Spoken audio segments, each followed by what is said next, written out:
don't, I go over on this side, and here's where I can't really see what I'm doing. And I gotta go through here. It's embarrassing at a restaurant, and it's a lot of work. But let's try this angle. And then I have to kind of practice. Almost. You lose almost as much as you get in your mouth. See, it's really Ta-da! it's really difficult to eat with hooks.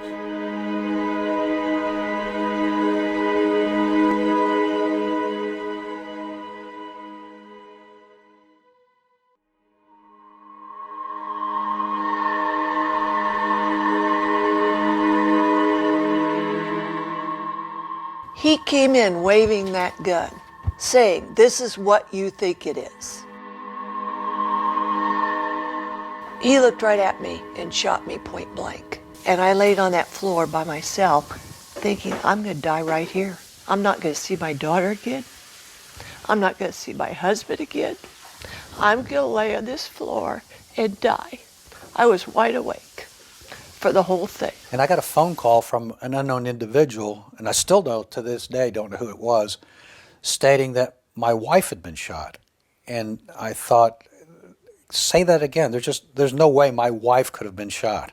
So I was in the store by myself, and the UPS gal came in to sit with me, despite what everybody told her. And she sat on that floor with me and kept me calm and kept saying, "Stay calm, stay calm." And she waited until the ambulance came and loaded me up. And that ambulance ride was the longest ride of my life. Julie was laying there, a lot of blood. But I noticed there, fire was doing their best to wrap up as much as they could where the blood was. Got her onto the backboard, got her onto the cot, loaded her up in the back.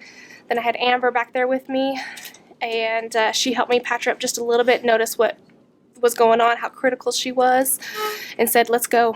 In every bump, every railroad thing that they went over, I felt the pain. And when I got to the ER person said, "We're going to take care of you." And I said, "Thank you."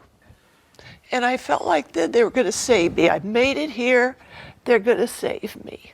At the ER at Wesley, they actually let me in the room to see her. And it was a brief, probably minute that I was there, and she said to me, "Don't let me die." And I said, "No, you're not going to die." So it was shock.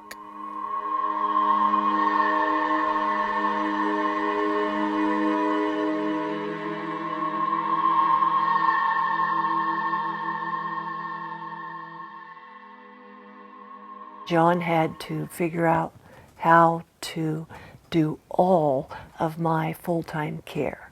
Showering, dressing me, toiletries, fixing food. He had to do all the laundry, the dishes, the cleaning. I could do nothing, zero, but lay on that couch. The hardest part for me is going from 100% retired to 100% caregiver. The tasks that I do every day are things that most people take for granted, and I have to remind myself that Julie is the one that had the traumatic injury. It's not me, and I'm her caretaker, and it's been difficult on both of us. It's been very hard on him. We were two very independent people, and then all of a sudden we were stuck with each other 24 hours a day. And we loved each other. We'd been married a long time, but 24/7 is really rough. You have to really love each other to spend 24/7 with each other. I don't remember you, but I know. I want to thank you for saving me and Oh, you're getting me welcome. there. I'm just so glad you are up and walking. My husband and my sister and my daughter were having this talk because they were trying to decide what to do with me. I was in a coma, not waking up. They knew my hands and feet were going to have to be amputated.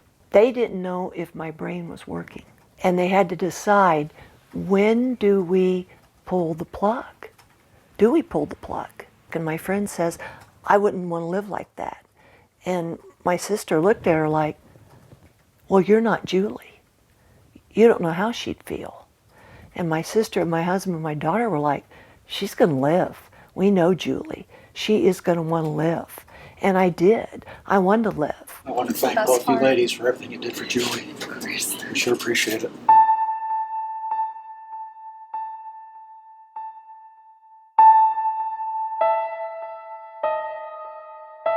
I think the biggest thing that I learned and I saw is her ability to handle this travesty. I personally don't think I would have, nor would most people handle it as well as she has. I wished I could have kept my hands and my feet, but I was glad to be alive. There was no point in there when I was cognizant that I thought, I wish I'd rather be dead. There was no point. I was glad I was alive.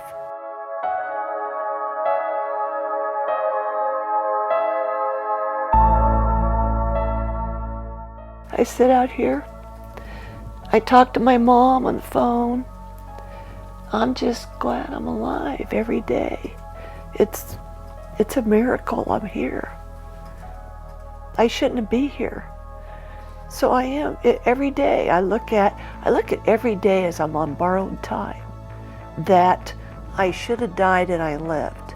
So I've got more to do in this life, more to see and experience in this life, whatever that is.